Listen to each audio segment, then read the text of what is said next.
Sebelum tewas, Ermanto sebut nama Erick Thohir sebagai perusak negara sebanyak 33 kali. Ini adalah pemerintah di atas pemerintah. Oke. Kami menemukan benang merah. Salah satunya adalah kakak Pak Menteri Erick Thohir ini sebagai brokernya.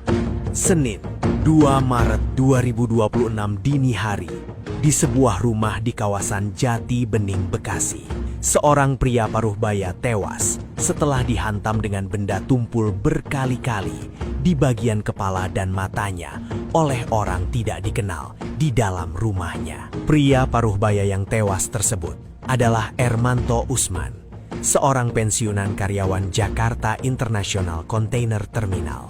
Banyak pihak meragukan peristiwa tersebut sebagai tindak kriminal perampokan biasa karena banyak barang berharga milik korban yang tidak diambil. Beberapa minggu sebelum tewas, Ermanto Usman diundang dalam podcast Madilog, Forum Keadilan TV. Ermanto Usman menceritakan tentang omset pelabuhan peti kemas di Jakarta Utara yang dirampok pejabat dan pengusaha asing. Erick Thohir dan Boy Thohir terlibat menggarong uang negara. Ermanto Usman sampai menyebut nama Erick Thohir sebanyak 33 kali. Ada email nih dari Pak Patrick Waluyo.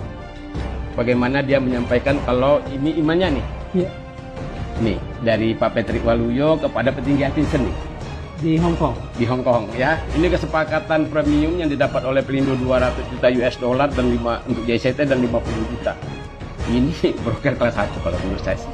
Pak Erick, Pak Patrick itu adalah bagian dari tim lobby mereka yang bisa melobi DPR. Salah satu petinggi Hutchinson di Jakarta ini menyampaikan email bahwa ada pertemuan antara Pak Boy, Pak Patrick dengan Ibu Rini Sumarno.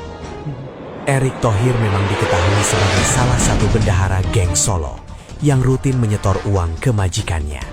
Sebagai Menteri BUMN di era Jokowi, Erick Thohir selalu berhasil membuat BUMN rugi. Garuda Indonesia, Krakatau Steel, Waskita Karya, Wijaya Karya, Indo Farma, Kimia Farma, bahkan Perumnas dibuat rugi oleh Erick Thohir. Ini boybandnya, ini bodyguardnya. Sejatinya, PT Pelindo II yang membawahi Terminal Peti Kemas Jakarta mendapat keuntungan besar dari pengelolaan peti kemas, baik ekspor maupun impor. Ribuan peti kemas masuk Terminal Peti Kemas JICT setiap harinya, dengan perkiraan jika satu peti kemas ukuran 20 feet terkena biaya 87 US dollar jika isi dan 65 US dollar jika kosong. Jika dikalikan 1.000 saja, diperkirakan 87.000 US dollar sehari. Namun, karena JICT dikelola PT Hutchinson Port dari Hong Kong, maka yang mendapat cuan adalah perusahaan asing.